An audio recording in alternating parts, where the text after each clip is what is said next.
Now, page 4, the non-existent constitutional Democrats in Congress. Adhering to the founding document should be nonpartisan.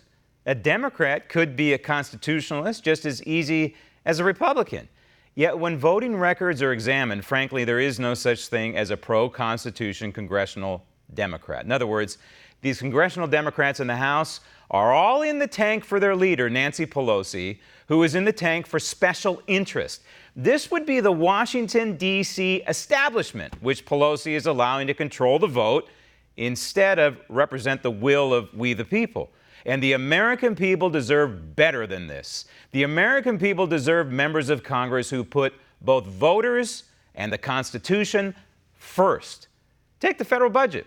Look at what's happening right now. A federal deficit for this fiscal year that's topping $1 trillion.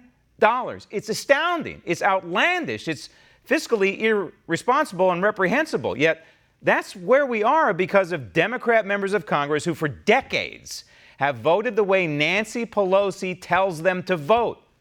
Team Pelosi is the Washington, D.C. establishment. It's a constitutional mess. But the fix is actually rather simple. Take the power out of the hands of Pelosi by sending pro-economically literate people to Congress.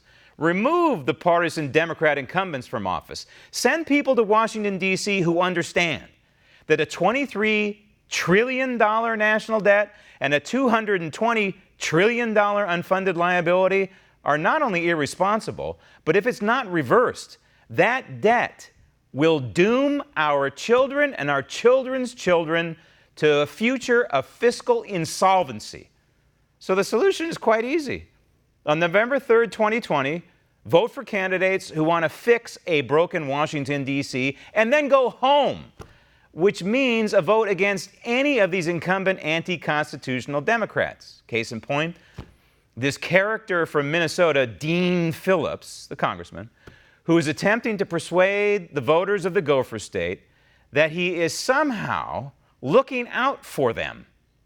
Hi, I'm Dean Phillips, and I'm joining you from my home state of Minnesota, where I've spent the past month visiting with members of my community, both Democrats and Republicans, about what they want fixed in Washington. Stop tape, because he's coming across very well on camera, right? Very common sense.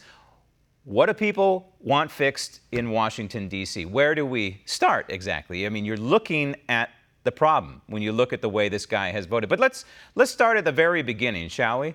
The anti-federalists. Remember, there were federalists and there were anti-federalists at the time of the founding of this republic and the shaping of the United States Constitution in 1787.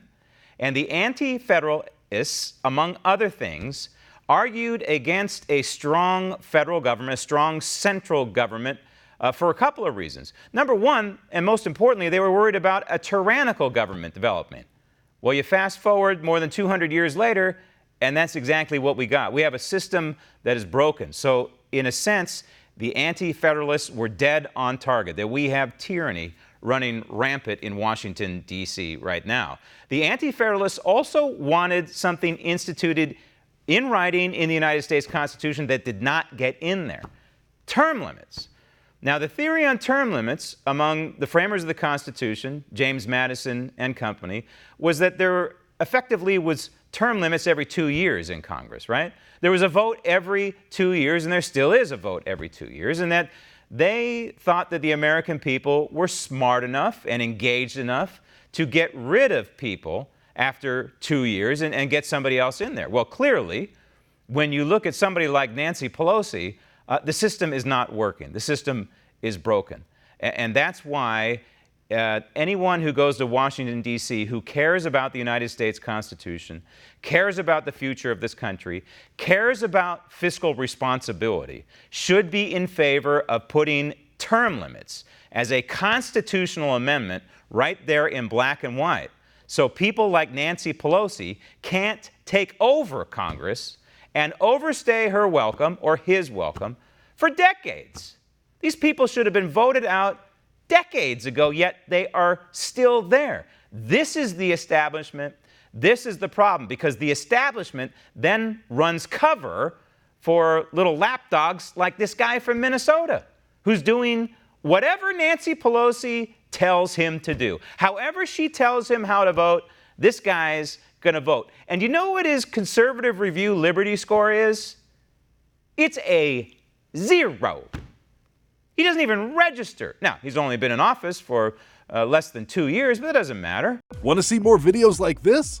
Click on the link below and subscribe to One American News on YouTube, and call your cable provider and kindly demand that One American News is added to your lineup. Call and subscribe today.